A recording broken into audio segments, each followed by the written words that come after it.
20일, 그 다음에 24, 26번이네요. 자, 여기서부터 진도 나가겠습니다. 자, 앞에 부분에서는 단토의 예술 종말론에 대한 이야기가 나와 있는데요. 1964년도에 지금 여기 파랑에서 지금 앤디 워홀의 브릴로 상자라는 전시회가 열렸습니다. 자, 여기에 대해서 지금 단토는 이걸 계기로 해서 뭐라고 얘기를 해요? 바로 예술 종말론을 하게 되는데, 이제 되게 선언하게 되는데, 자, 여기서 예술의 본질이 뭐지? 여기를 다시 한번 이제 어떻게 우리가 이걸 찾는데 몰두하게 되게 합니다.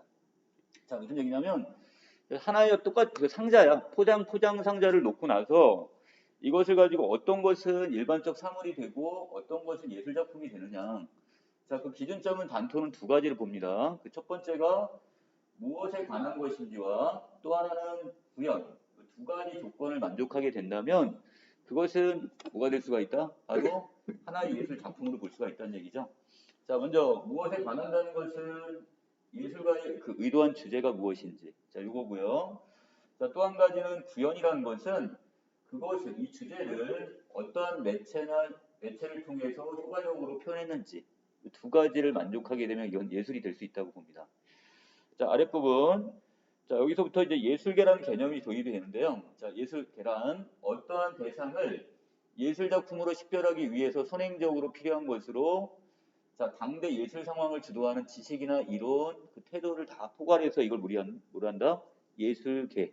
이 개념을 썼네요. 자, 그 다음에 단토는 또 하나 내러티브의 역사다 이걸 지금 얘기를 하고 있는데요. 자, 그래서 예술의 역사를 내러티브라는 개념을 썼습니다. 자, 그러면 그 르네상스부터 그 다음에 인상주의까지. 여러분들 여기 주의해야 될 것은 인상주의가 어디 있어요? 여기 있죠? 인상주의까지를 포함해서 얘들은 지금 어떤 거? 바자리 내러티브라는 개념을 썼습니다. 이 바자리 내러티브는 한마디로 요약하면 바로 모방이에요, 모방. 사물을, 자, 우리가 어떤 대상을 그 화폭에다가 얼마나 그것을 그대로 모방해서 옮겨놨는지, 여기에 따라서 그것을 여기서 바자리 내러티브다 이렇게 봅니다. 자, 여기서는 아까 얘기했던 단토가 이야기하는 철학적인 내러티브는 담겨 있지 않은 상태가 되는 거예요. 그래서 지금 단토가 구분하고 싶은 건 뭐냐면 내러티브를 두 개를 쪼개고 싶어요, 지금. 하나는 진정한 예술이 어떤 거냐? 자, 이것을 지금 어떻게 이 안에다 철학적인 의미까지를 담을 수 있다면 그게 이제 진정한 예술로 보는 거고 그 이전의 예술을 이것과 구분을 짓고 싶은 겁니다. 자, 아래로 내려가시면 자, 이 바자리 내러티브 같은 경우는 자, 시각적 경험을 가져다주는 정확한 재현 이것이 예술의 목적이자 추동 원리라고 봅니다. 그러니까 있는 그대로 모방론이야 쉽게 얘기하면. 자, 그래서 문제가 하나 생겨버렸죠. 사진이 나와버렸어요. 그리고 영화 이게 등장을 하면 결국 어떻게 아무리 미술가가 내가 그것을 그대로 화폭에 옮긴다 할지라도 사진만큼 더 정교할 수는 없게 되는 거죠. 그러다 보니까 자, 그것이 이제 뿌리채 흔들리기 시작합니다. 자, 이러한 상황에서 당시의 예술가들은 예술은 무엇인가? 예술은 또 무엇을 하는가에 대한 질문을 던지게 되고 아, 그것은 더 이상 모방은 아니겠구나. 그래서 나온 게 그 안에 철학적 내러티브 이게 담겨져야 된다 이걸 봅니다. 자, 그게 바로 뭐냐?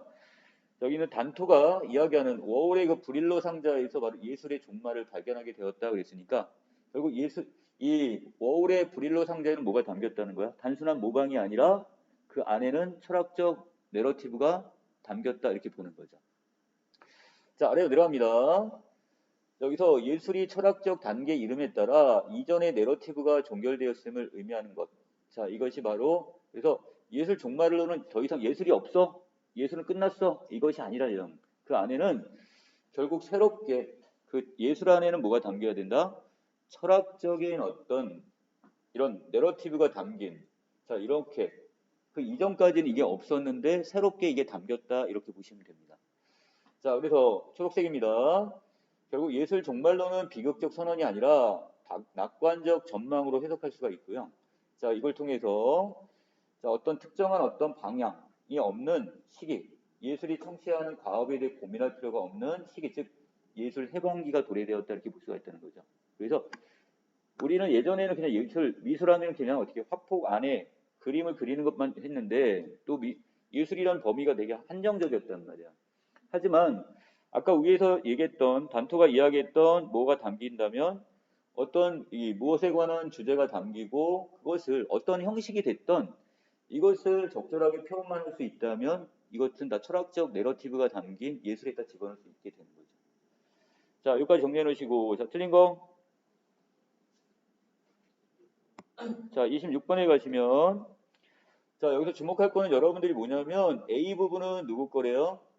자, 인상주의 화가인 폴 세잔이 작품입니다. 인상주의. 이거 주목해야 되겠죠?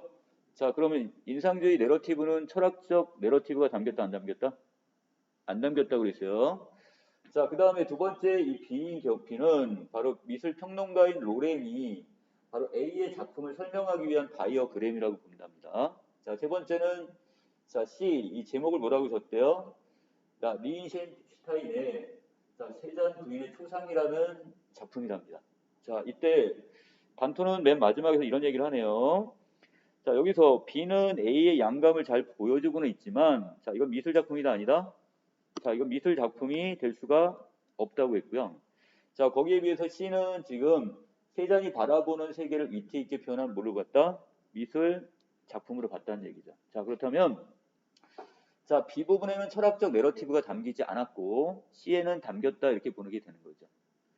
자, 그러면 2번에서 B는 예술에 대한 철학적 의문을 드러내지 못한다는 점. 여기까지 맞죠? 자, 문제는 A와 다르다고 했는데 A도 결국 언제 거야?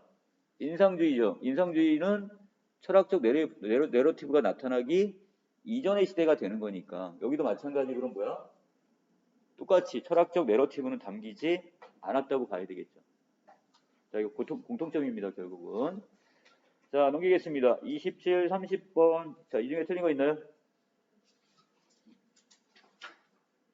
없어요? 자, 없으면 내용만 정리하고 넘어갑니다. 자, 파동의 개념인데요. 자, 파동은 공간이나 물질의 한 부분에서 생긴 주기적 진동이 시간의 흐름에 따라 주위로 멀리 퍼져나가는 현상을 의미하는데요. 자, 이것을 어떻게 자, 어떤 수면파 내지 음파 자, 이거 같은 어떤 역각적 파동의 어떤 대표적인 사례를 보고 있습니다. 그런 것들을. 자, 그리고 아랫부분에서는 지금 이 그림을 통해서 자, 파동의 개념을 지금 설명을 하고 있는데요.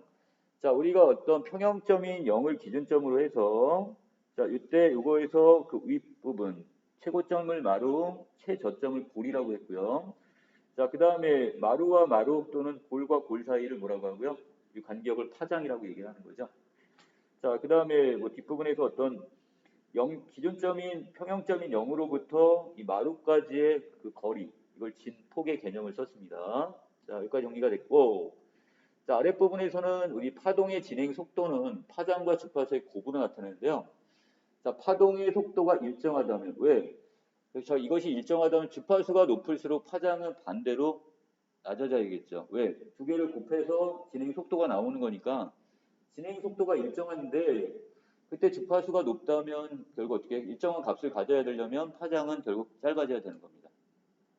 자, 아래로 내려가서 자, 반사와 그 다음에 투과의 현상을 지금 설명을 했는데요. 자, 반사라는 것은 기억처럼 하나의 끝이 벽에 고정된 줄을 따라 파동이 전달되는 상황인데 자, 이때 매질을 따라서 파동이 이렇게 진행이 되다가 고정단 거기에 오게 되면 다시 어디 반대 방향으로 파동이 다시 이렇게 반사가 되겠죠. 자, 그래서 또 한 가지 이렇게 이처럼 매질이 급격하게 변하는 경계에서 파동이 반대 방향으로 되돌려지는 것을 우리는 반사의 개념을 썼습니다. 자, 두 번째 니은에서는요. 다른 조건은 모두 같은데 밀도가 낮은 줄이 밀도가 높은 줄에 연결되어 있대요. 자, 이 경우는 일정한 부분은 당연히 경계에 도달을 했어요. 그러면 일정한 부분은 어떻게 하고 다시 반사가 되겠죠? 하지만 나머지 부분은 어디로? 밀도가 높은 줄 쪽으로 다시 흡수가 될 겁니다. 자, 그래서 이걸 투과의 개념으로 설명을 해놨습니다. 자, 마지막 부분에서는 자, 여기서 에너지 보존 법칙에 대한 설명을 하면서 자, 두 파동이 갖는 에너지 합은 원래 입사한 파동의 에너지와 같게 되고요. 다만 이 파동의 에너지는 진폭의 제곱에 비례하기 때문에 입사한 파동의 에너지 중에 일부만 포함하는 반사파의 진폭은 더 줄어들게 된다는 것. 자, 여기까지 내용이 바로 이거. 자, 그 다음에 이 표 하나만 좀 정리하고 갑니다. 여러분 이거 자, 초음파 센서가 지금 위에서 아래로 지금 뭐 하는 거예요? 자, 여기서 초음파를 발사를 했겠죠? 자, 이때 초음파 이게 어디 바닥까지 치고 올라가는 시간 일정한 어떤 시간이 있을 겁니다. 거리가 있으니까. 자, 그런데 중간에 만약에 뭐가 있다면, 자, 결함이 이렇게 나타난다면 얘는 바닥까지 내려오지 못하고 중간에 치고 올라갈 거예요. 그렇죠? 자, 그러면 오른쪽에 있는 A와 B 두 개가 있는데 A는 뭘 의미하는 거야?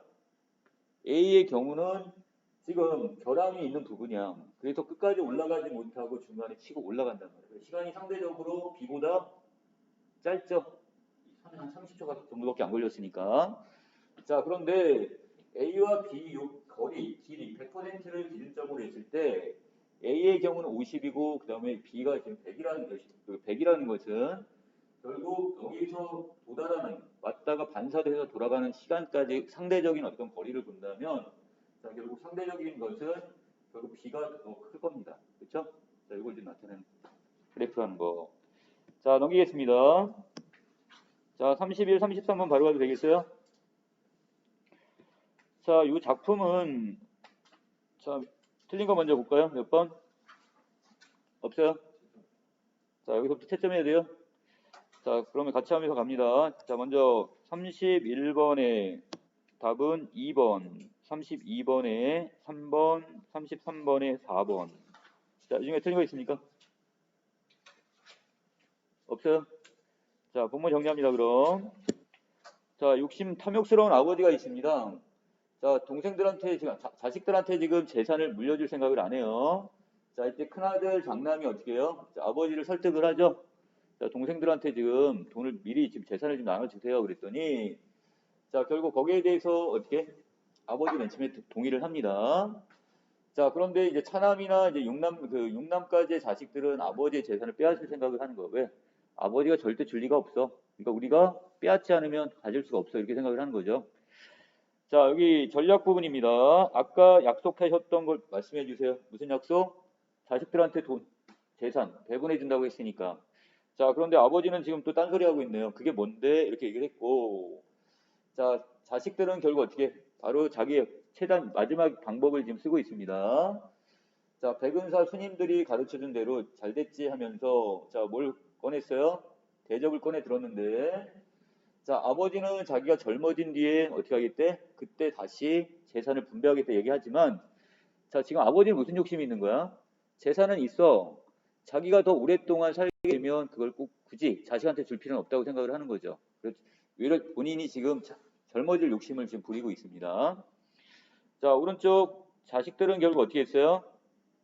자, 송진이를 지금 아버지 얼굴에 펴 발랐고 시간이 경과하니까 그게 굳어져 버렸어요, 지금. 자, 뒤에 송진이 굳어 눈을 뜰 수가 없는 이때 이것을 기회를 노려서 아버지 방을 파고 방 밑을 파가지고 항아리를 꺼낸 다음에 이 재산을 나눠 갖게 되는 거죠. 자, 결국 여기 큰 아들과 그 다음에 막내 아들만 제외한 나머지 자식들은 결국 어떻게 했대요? 결국 이 돈을 나눠 가지고 이제 떠날 준비를 합니다. 자, 여기서 지금 차남이 지금 아버지를 원망하는 부분이네요. 아버지가 자식들에게 조금씩만 나눠줬어도 이런 일은 당하지 않았을 텐데. 자, 우린 이 돈 갖고 각자 갈 길을 가겠어. 자, 그리고 작별 인사를 하고 이제 막 떠나는 장면입니다. 자, 무대 전면 부분인데요. 자식들이 편지를 읽습니다. 자, 내용은 자, 아버님 전상서 해가지고 시간 많이 흘렀어요. 그 다음에 안부 물었고 뒷부분에서는 저희들이 자식들은 왜 이렇게 조급했었는지 아버지는 왜 그렇게 인색했는지 자, 그러면서 언젠가 꽃피는 봄이 오면 자식들을 데리고 한번 여기 찾아가겠습니다.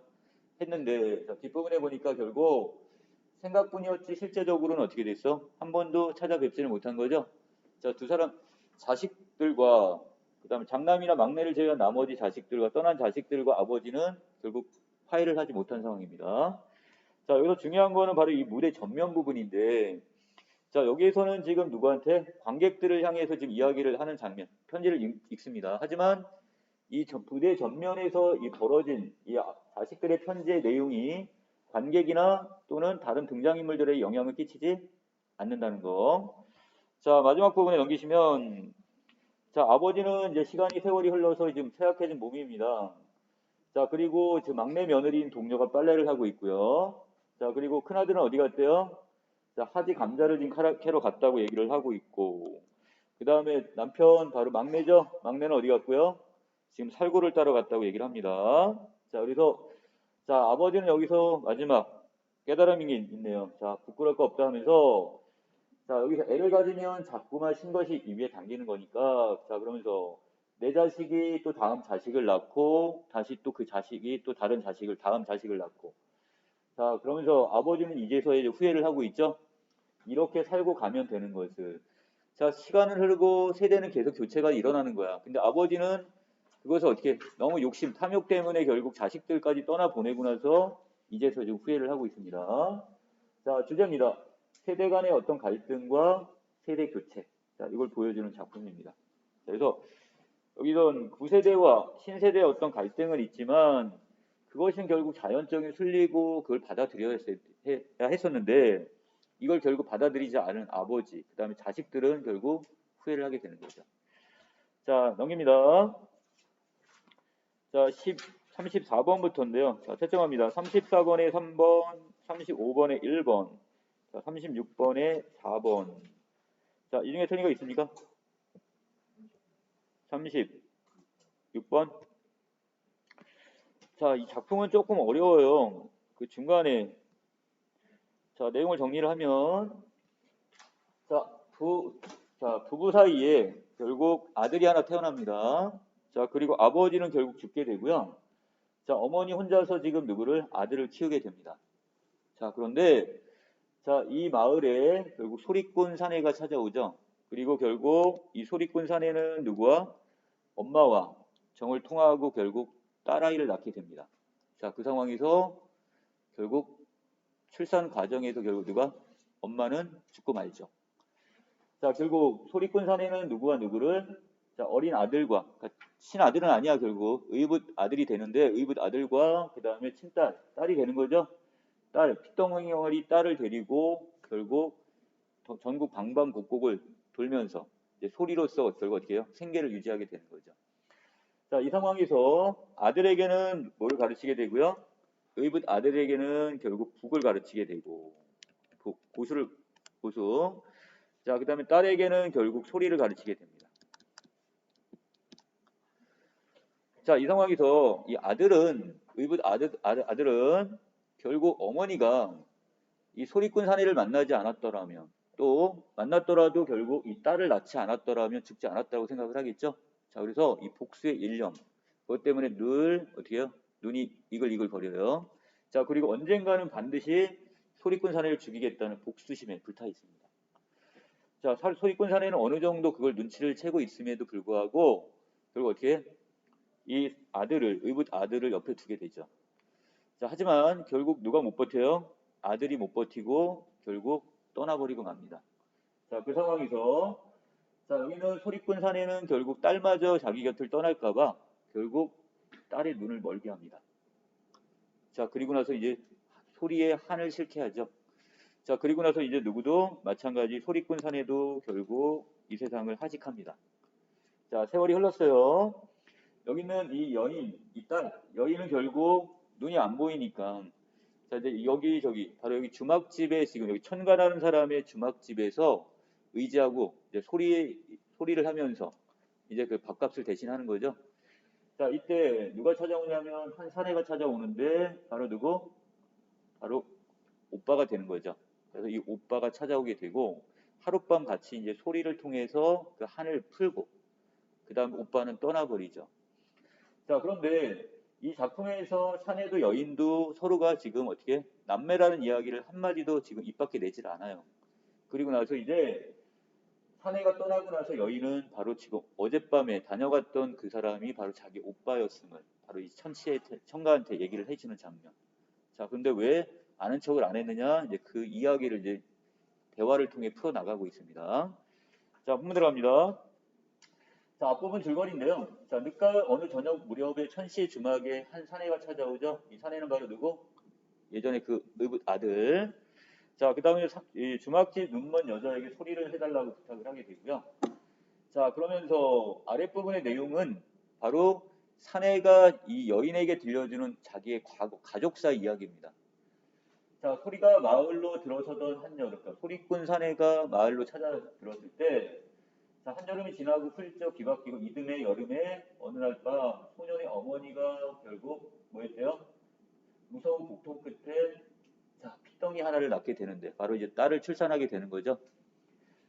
자, 그리고 그날 새벽으로 영영 눈을 감았다고 그랬으니까 결국 산통을 하다가 결국 누구 죽은 거죠? 엄마는 죽었네요. 자, 소리의 사내가 후들근한 모습을 드러내며 소년의 집 살인문을 열어본 자, 다음날 아침입니다.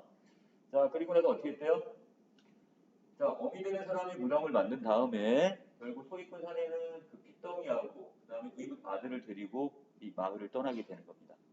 자, 밑에 자, 하지만 소년은 아직도 그때 그 사내의 얼굴이 소리의 진짜 얼굴이라는 생각을 하지 않았고 소년에게 여전히 뜨거운 햇덩이가 소리의 진짜 얼굴로 남아있대요. 자, 햇덩이 바로 여기 작품에서 중요한 소재인데요.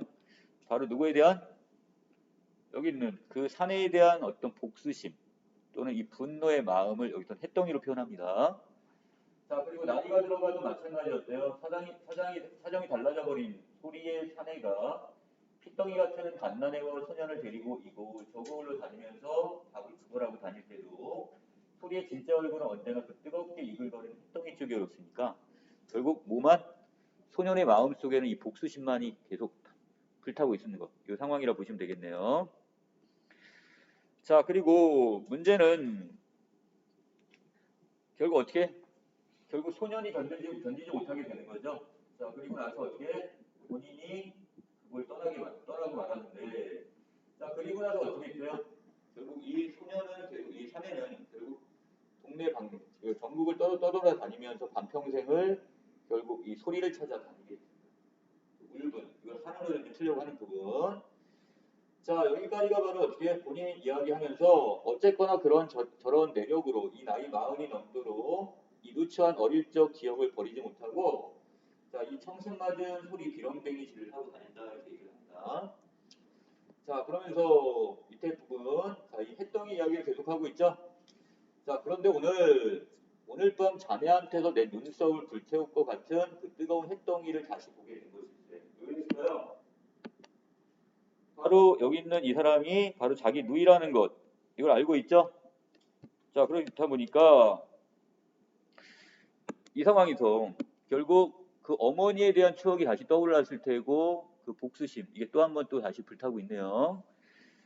자, 그리고 나서 결국 하룻밤을 꼬박 세워가지고 두 사람은 결국 한 사람은 북장단을 치고 한 사람은 소리를 하고 결국 사내는 그냥 아침 일찍 떠나고 맙니다. 자, 그 다음 누구의 대화? 천씨와 여인의 대화입니다.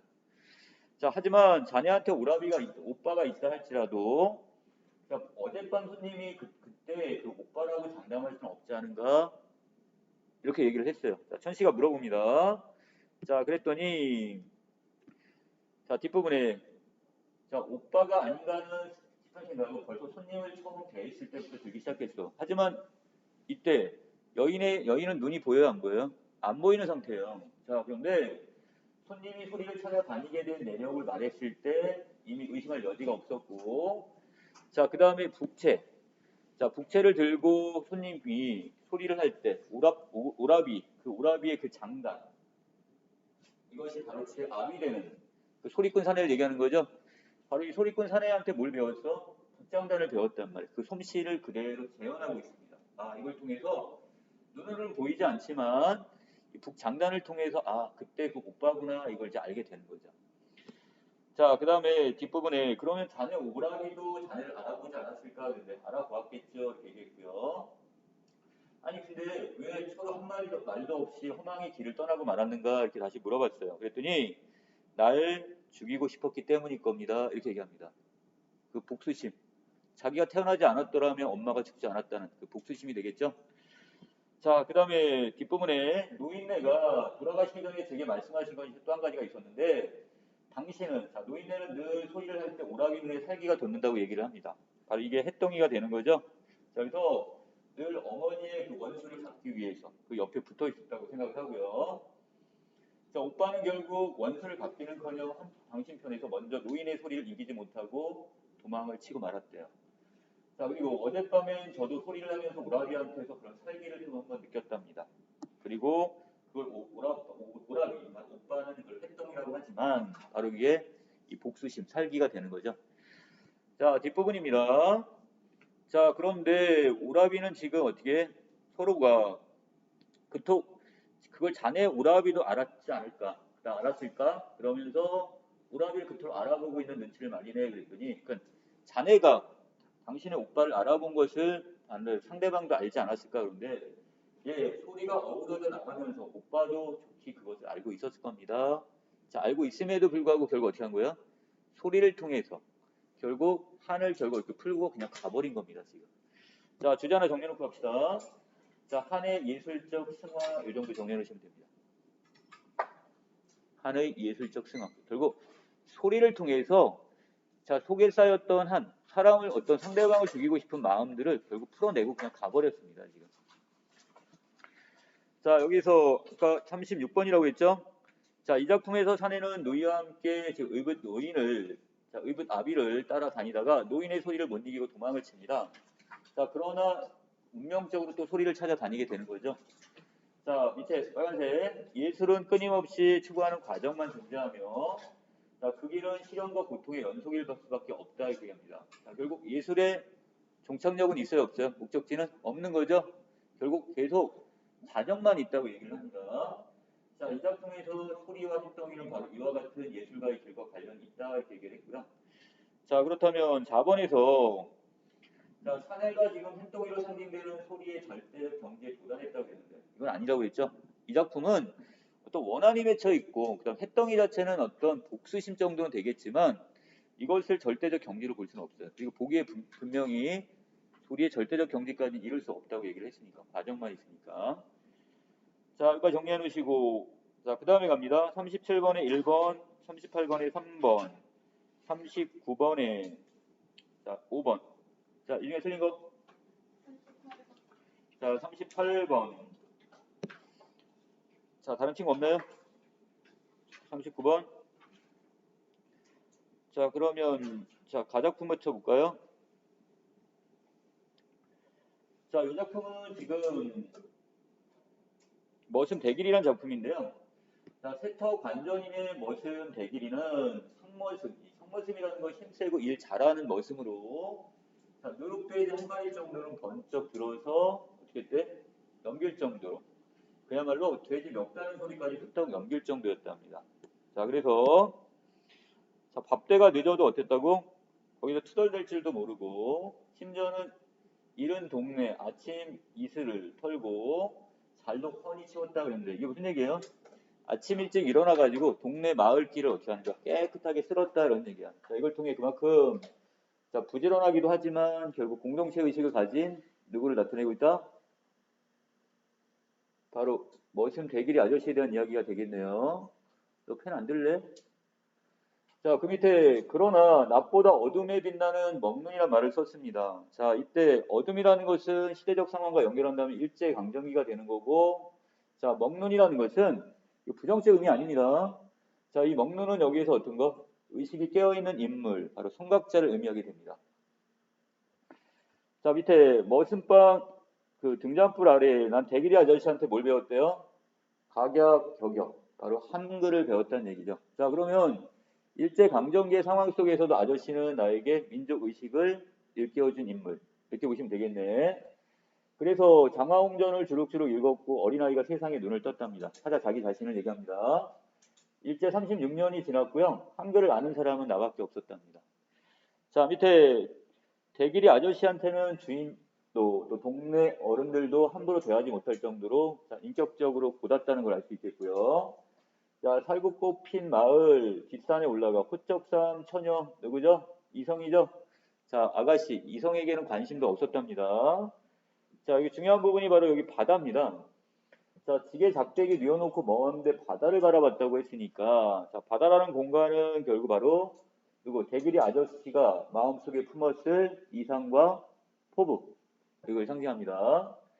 나도 따라 바라봤대요. 우르르 달려가는 바다 울음소리를 들었고 찬겨울 눈더미 가운데 덜렁 겨드랑이가 지금 바람이 훤히 드러났으니까 그만큼 옷 자체가 지금 뭐 따뜻한 옷이 아닌 어떤 가난함을 나타냅니다. 자, 하지만 아저씨는 이런 얘기를 하네요.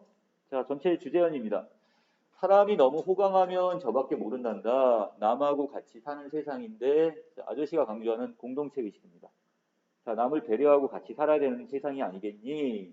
이런 의미.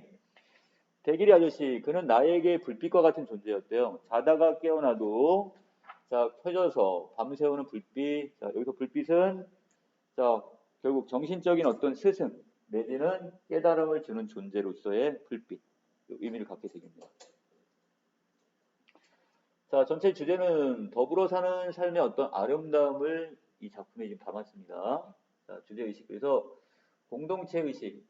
자, 이것을 보여주면서 아저씨가 나에게 이런 공동체의식을 일깨워준 그런 인물이었다. 이걸 보여주고 있습니다. 자, 여기까지 됐으면 자, 아래로 내려가가지고 지금 몇 번 문제? 자, 37, 8번 문제 먼저 볼게요. 자, 이 중에 적절하지 않은 걸 지금 찾으라고 그랬죠? 대길이 아저씨가 현실 세계에 대한 대안의 공간. 자, 바다라는 공간은 현실적 대안의 공간인가요? 현실이 부정적 공간이라고 여기서 이걸 대체적인 공간으로서 순수한 자연의 세계를 동경했다고 그러는데 여기는 순수한 자연의 공간이라기보다는 자, 그 뒷부분에 우르르 우르르 바닷물 소리가 들렸다는 것은 그것은 결국 바로 누가 지금 여기 대길이 아저씨가 품었을 그 원대한 포부 이상을 상징하는 것이지 이 순수한 자연 세계에 대한 동경이란 부분은 전혀 여기 걸맞지 않습니다. 자, 이렇게 정리해 놓으시고 자, 그 다음에 나 작품에 가시면 자, 전체적인 문장 구조가 사랑방에는 할아버지가 앉아 계시고 그 다음에 밑에 아래로 내려와서 건너방에는 아버지가 계시고 자, 그 다음에 아랫부분에 할머니는 헛간에 계시고 어머니는 어디에 계시고 안방에서 재봉틀을 돌리시고 자, 전체적인 문장 구조가 유사하죠? 유사한 통사 구조를 반복하고 있습니다. 자, 이것을 오늘 나타내는 거 늘 가족의 모습은 이렇게 늘 그 자리 여기를 지키고 있네요, 지금. 자, 그 다음에 찌꺽찌꺽 어떤 할머니는 일이 힘들어 볼이 부으셨고 자, 그 다음에 돌돌도 어머니는 바느질, 기계 바느질 즐거 입을 벙긋 대신다고 했는데 자, 의성적 표현이 보이는 부분 나는 사랑방, 건너방, 헛간, 안방을 오가며 딱지를 치고 구슬을 장난을 했으니까 그 언제? 유년 시절의 모습이 되겠죠? 나는 이런 자, 변함없는 어떤 틀 속에서 이 그림 속에서 나는 유년 시절을 보냈단 말이에요, 지금. 자, 그리고 아랫부분에는 구체적인 뭐가 나와 있어요? 지명이 나와 있죠? 자, 여기 충청도, 중원군, 그 다음에 충주시, 안양시, 서울시까지. 자, 계속해서 어떻게 이사를 다녔나 봐요, 가족들이. 자, 구체적 지명을 통해서 어떤 사실성을 부각하게 되는 부분이에요.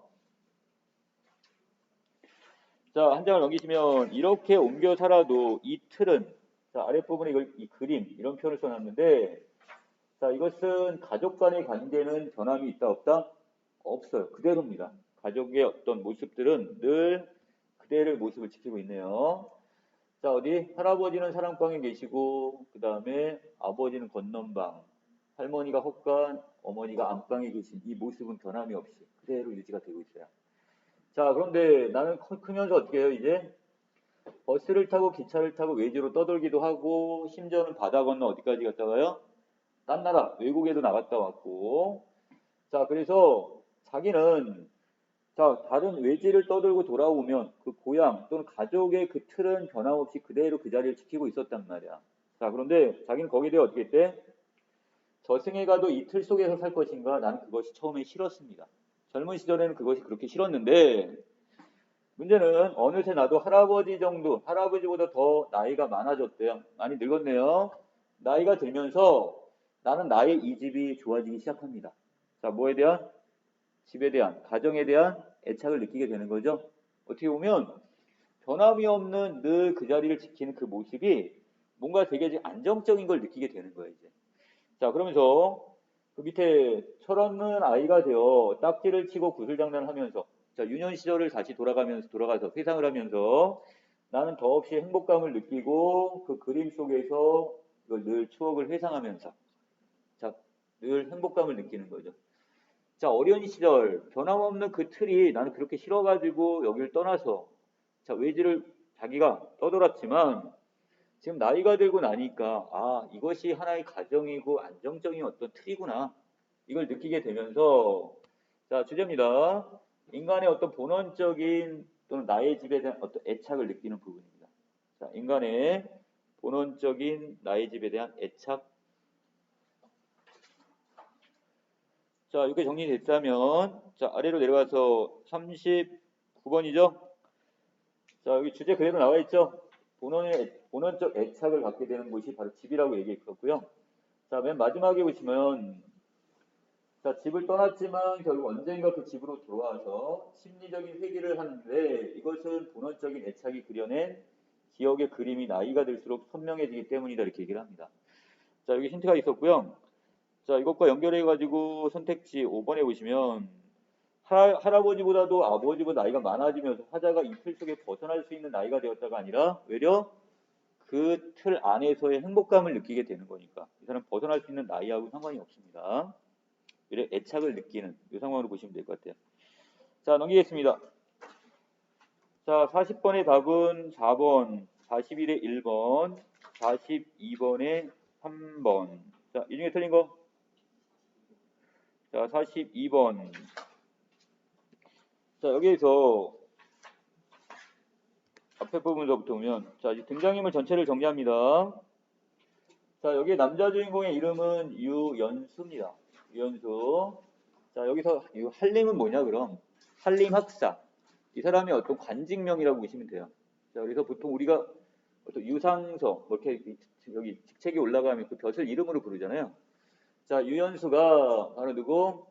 자, 여기 여주인공인 사정욱. 여기 주인공의 이름이 지금 사씨 남정이로 그냥 나와 있는데, 바로 여기 사정욱이라는 사씨와 결혼을 하게 되는데, 자, 9년이 지나 시간이 많이 흘렀는데도 불구하고 아이가 없게 됩니다. 자, 이 상황에서 자, 사씨가 결국 남편한테 결국 권하게 되죠. 무엇을? 자, 지금 당신은 이 집안의 지금 장손이다. 근데 만약에 자식이 태어나지 않는다면, 아들이 대를 잇지 못한다면 그거는 불효다. 그러니까 다른 여자를 얻어갖고라도 어떻게 대를 이어야 된다 이렇게 충고를 합니다. 그리고 강권을 해요. 자, 하지만은 유알림은 지금 여기 누구 사씨에 대한 애정 때문에 그걸 거부를 하다가 결국 나중에는 결국 이제 사씨의 말을 듣게 되죠. 자, 그래서 누구? 바로 여기 교씨. 자, 교씨를 바로 아내로 맞이하게 됩니다. 이제 첩으로 맞아들여요. 자, 그리고 나서 1년이 되고 바로 교체라는 장주라는 아이를 낳게 되죠.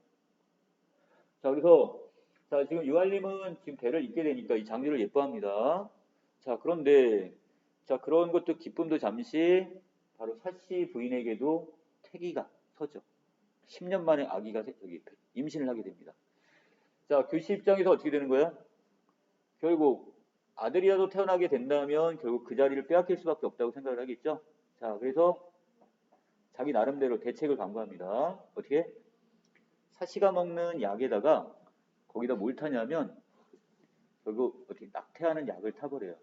자, 그런데 사씨는 그 약을 먹을 때마다 어떻게 바로 토해버리고 말죠. 자, 어떤 천성계의 도움이야. 자, 그리고 무사하게 아들이 태어났습니다. 그 아들 이름이 바로 이나입니다. 이나. 자, 이 상황에서 교시 입장에서 어떻게 되는 거야?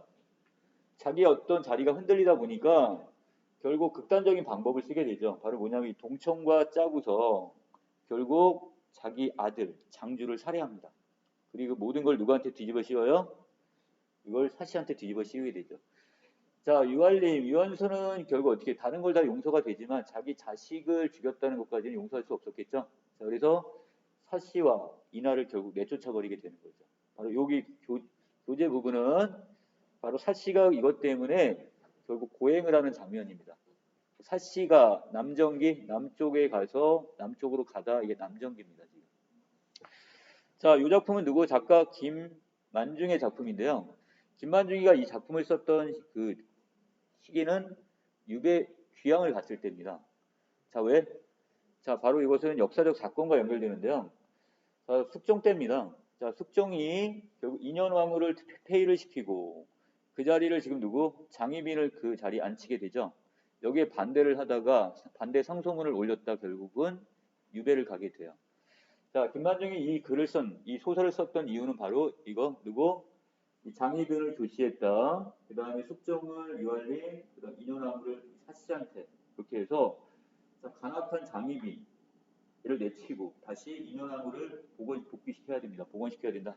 이걸 지금 나타낸 그런 소설입니다. 지금. 됐어요? 자, 앞에 부분 줄거리는 자, 사씨가 유아일님과 결혼했지만 결국 어떻게 불식 음모로 결국 가문에서 쫓겨나고 각각 이제 고난을 겪게 되고요. 자, 그 다음에 뒷부분에서 이제 꿈속에 들어가서 바로 천상계 인물인 낭낭을 만나는 부분입니다. 자, 여기 아랫부분에서 자기가 인간 세상에서 이렇게 고생을 하니까 자기는 자, 어떻게 하겠대요? 기억 부분에서 당신 덕에 제가 이렇게 목숨을 겨우 이었는데 허락만 해주신다면 저는 어떻게 해요? 빨간색 부분 낭낭을 모시고 이곳에 지내고 싶습니다. 전 인간 세상에 가고 싶지 않아요. 차라리 여기서 저 모시면 안 돼요? 이겁니다. 자, 그러면서 자, 낭낭이 웃으면서 이렇게 얘기해요. 자, 여기 조대가 맹관과 어깨를 나란히 할 거예요. 나중에 되면 때가 되면 머지않아 이곳에 오게 될 거예요. 너무 이렇게 서두르지 말라 이런 얘기고. 자, 지금은 아직 때가 안 됐으니까 다시 인간 세상에 내려가면 남의 도인이 당신을 도와줄 거다 이거야. 다시 내려가라 이런 얘기야. 자, 그 다음에 뒷부분에서 자, 남해라는 곳은 세상의 한 구석에 있기 때문에 그 먼 것까지 제가 어떻게 가요? 그랬더니 자, 거기에 대해서 반드시 인도해 줄 사람이 있을 겁니다. 자, 조력자가 있다 이런 얘기를 해줘요. 여기 뒷부분에 보시면 어떤 승려가 나타나죠, 여승이. 자, 그리고 여기 있는 사람들을 소개하네요. 장가, 반처병, 조대가, 맹씨. 다 옛날에 다 한인물 했던 인물들, 지도절개의 대표적인 인물들입니다. 자, 그래서 당신도 어떻게 몇 년이 있다가 50년이 지나게 된다면 당신도 이곳에 다시 와서 만날 수 있게 될 겁니다. 이렇게 얘기를 해줘요. 자, 다음 장입니다. 자, 다시 여동에게 명예의 사씨를 모시고 이제 인간 세상에 내려가다가 어떻게 돼요? 거기서 결국 꿈에서 깨어납니다. 자, 그 다음에 어디? 다시 이제 현실 세계로 들어왔네요. 꿈의 세계에서 이제 현실 세계 다시 내려왔는데 사실은 마음이 놀라 몸이 움찔했고요. 이렇게 유머와 차와는 사씨가 소생한 것을 알고는 큰 소리로 부르짖습니다. 자, 죽었는 줄 알았던 거야. 자, 그리고 사씨가 일어나서 여기가 어디야? 이렇게 했겠지? 자, 그랬더니 자, 부인께서는 한동안 숨이 막혀 있다가 숨이 끊어졌다가 다시 깨어났습니다. 이렇게 얘기를 해줬고요. 자, 사씨는 그 꿈속의 이야기를 쭉 해주죠. 그리고 많이 본 것인데 내가 분명히 푸른 옷의 여동을 따라가지고 저 길로 갔어. 그리고 자네들이 내 말을 믿지 못하겠거든 나를 따라오게 그러면서 자, 꿈속의 일을 저기 하고 자, 그래서 그 상황에서 황릉묘를 지나가게 되고 더 가서 자, 여기서 지금 이 모든 것이 꿈이었구나. 그리고 낭낭의 어떤 도움이었구나. 이걸 깨닫게 되면서 이제 거기 은혜를 감사하는 장면입니다. 자, 그리고 다시 밑으로 내려오는데 자, 여기서 누굴 만나게 돼요? 두 사람이 갑자기 묘당, 사당 안으로 들어옵니다. 자, 한 사람은 누구고요? 여승이고 또 한 사람은 여동, 아이동자, 여자아이입니다. 자, 그래서 누구세요? 물어봤겠죠? 자, 그랬더니 저희는 동종호의 군산에 살고 있는데 자, 비몽사몽간에 자, 꿈속에서 어떤 관음 자, 부처님입니다. 부처님이 꿈에 나타나셔가지고는 어진 여인이 지금 어려움을 만나 물에 뛰어들려고 하는데 황릉묘에 가서 구하라 이렇게 있습니다. 자, 여기는 어진 여인이 바로 누가 되는 거죠? 사씨가 되겠죠? 자, 그래도 부처님의 말씀이 맞네요. 자, 그리고 나서 사씨가 자, 저희는 죽기 직전이었는데 저희를 이렇게 구해주니 고맙습니다 이렇게 얘기하면서 혹시라도 저희가 폐를 끼치는 건 아닌가요? 그랬더니 자, 출가한 사람 지금 스님을 얘기합니다. 자, 자비를 근본으로 삼습니다. 게다가 저는 부처님의 명령까지 받은걸요. 자, 그래서 걱정하지 말고 배를 탔습니다. 자, 배를 타자마자 황릉면으로부터 어디까지요? 순식간에 어디까지 도착을 해요? 자, 오른쪽 군산에 도착하는 장면까지 나와 있네요. 자, 그리고 조력자의 도움을 받는 장면입니다.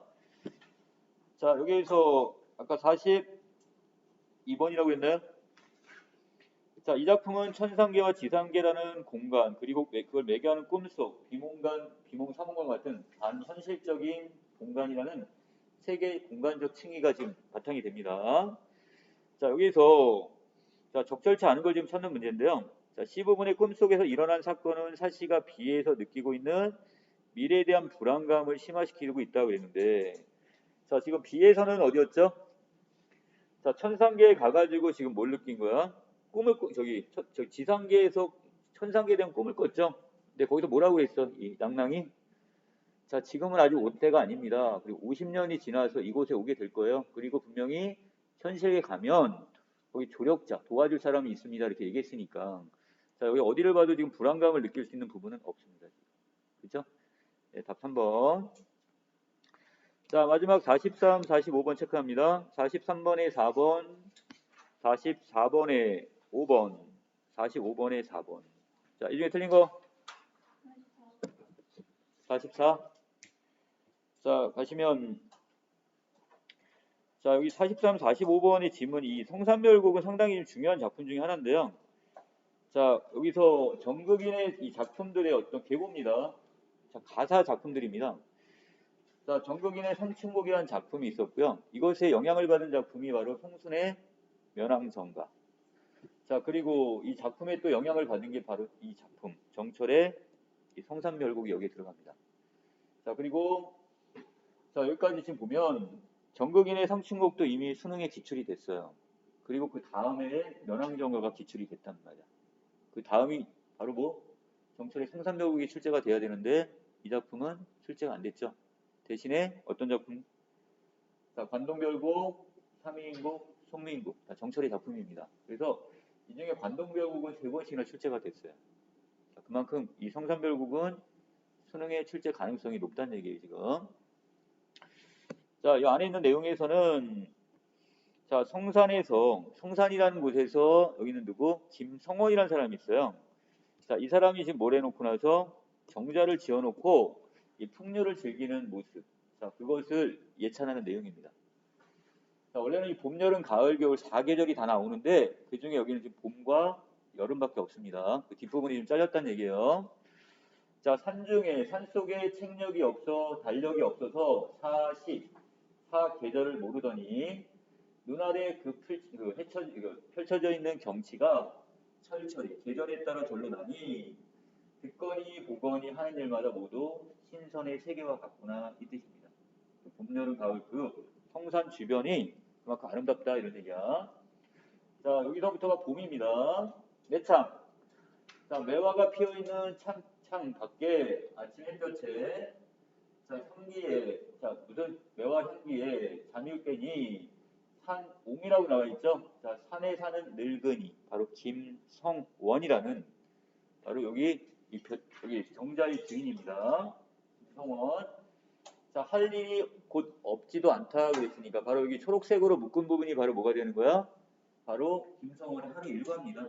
자, 뭐가 보면은 울타리 밑에 양지 햇볕 바른 곳에 자, 오이씨를 뿌려두고는 매거니 도두거니 빗김에 갖고내니 청문고사는 이대로 있다 하겠다 하겠습니다. 자, 청문고사는 오른쪽에 따라 나와 있을 겁니다. 자, 소평이라는 사람이 어떻게 했대요?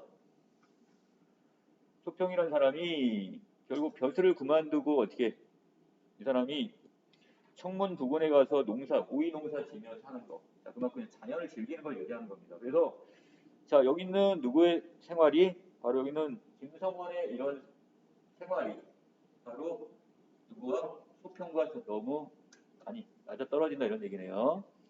자, 밑으로 가겠습니다. 자, 망해를 단단히 신고 망해라는 것은 집신을 얘기합니다. 집신을 단단히 조여매고 쭉장. 자, 지팡이입니다. 대나무 지팡이를 짚으니 짚고 자, 복숭아가 뿌린 시냇길이 방초주에 이어져 있답니다.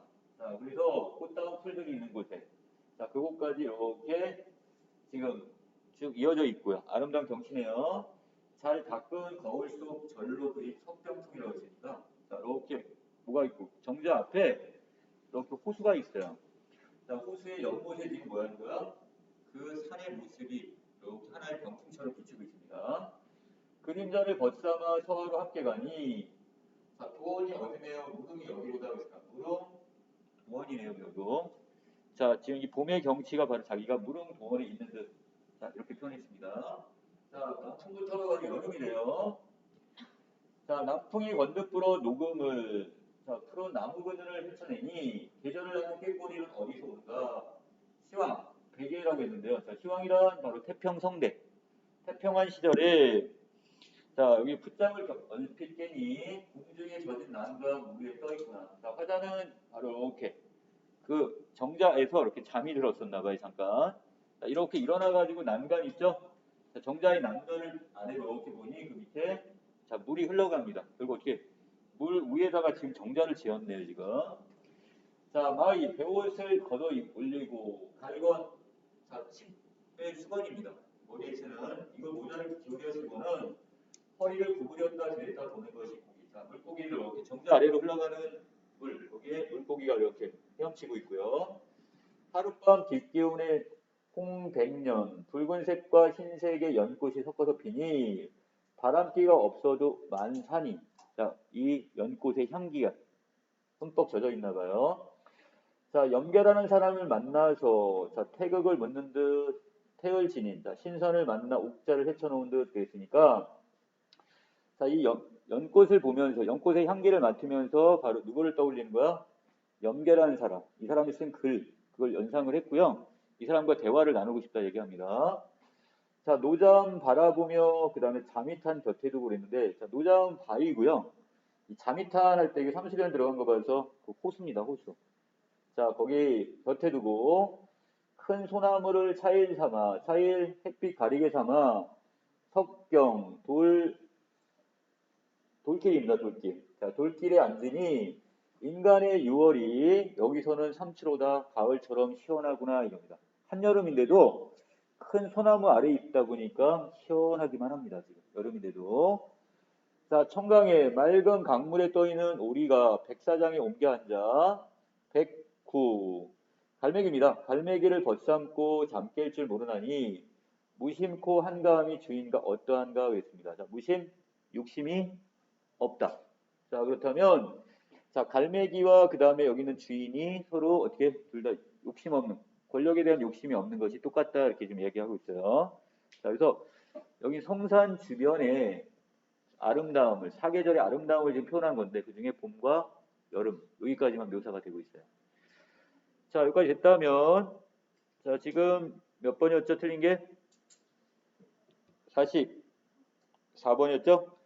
자, 앞에 번에 보시면 고전 시가는 고사 속에 등장하는 인물이나 소재를 활용한 표현이 자주 등장하는데요. 이 표현들은 고사와 시적 상황의 유사성을 바탕으로 한 연상의 과정을 보여줍니다. 뭐 연꽃을 보면서 염계라는 사람을 떠올리거나 자, 김성원이 오이 씨 이렇게 가꾸는 걸 보면서 오이를 가꾸는 걸 보면서 소평을 떠올리거나 바로 이런 게 거기에 해당이 되겠죠. 자, 오른쪽에서 5번에 보시면 백구를 갈매기였죠. 갈매기를 활용한 것은 무심코 한가한 주인의 모습과 갈매기를 잡은 어부의 모습이 같다고 했는데 자, 이건 다르죠. 자, 어부는 지금 갈매기를 잡으려고 하는 거니까 지금 욕심이 있는 거죠. 하지만 무심하다는 것은 욕심이 있다 없다? 없는 바로 주인 누구야? 김성원. 권력에 대한 욕심이 없는 김성원이니까 서로 대비가 돼야 되는 거죠.